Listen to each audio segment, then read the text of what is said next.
Hello mga kabiyahe! Throwback video series muna tayo ng aming naging travel. First time namin parehas ni Mrs. makapunta ng Taiwan noong 2023. Nag-book kami via Philippine Airlines. Automatic na palaging may food and baggage sila lalo na sa mga international flights nila. Gabi na nung dumating kami sa Taiwan, kaya kinabukasan na nagsimula ang aming day 1. For our day 1, nag-book kami ng joiners tour kasi based from our research ay mahirap ang commute sa itinerary na naplano namin para sa unang araw namin. Ito yung package na napili namin, North Coast Package. Special shoutout din sa operator na nakita lang din namin sa vlog ng iba na si Sir Edutan. Ang meeting place namin ay sa Ximending kung saan makikita ang sikat na Rainbow Street. Hotspot to for pictorial kaya sobrang aga namin dumating para ma-enjoy namin ang only photoshoot sa iconic landmark na to ng Taiwan.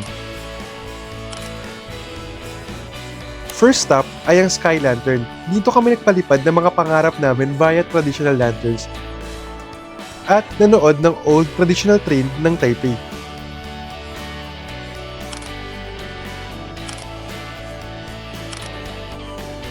Sumunod ang Shifen Falls. May nature walk dito and medyo matarik na staircase ha. So we're here right now sa waterfalls at Taiwan. So what can you say, baby girl? It's so nice, refreshing. And take note, walang usok, walang pulisin, walang basura. Ang ganda. Ang Parang ganda. ikaw.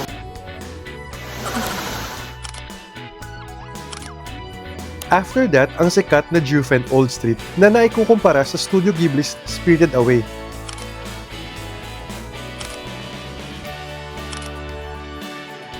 Nagandahan kami dito, marami ka makikitang shops dito at marami nag-o-offer ng free taste. Golden Waterfalls naman ang next kasi golden yung kulay niya lalo na pag mainit. Sumunod naman ang 13 Layers Remain at Yinyang Sea. Sobrang lakas ng hangin dito ng mga panahon na to. Ang huli naming stop ay ang Yellowee Geopark kung saan matatagpuan ang Queen's Head.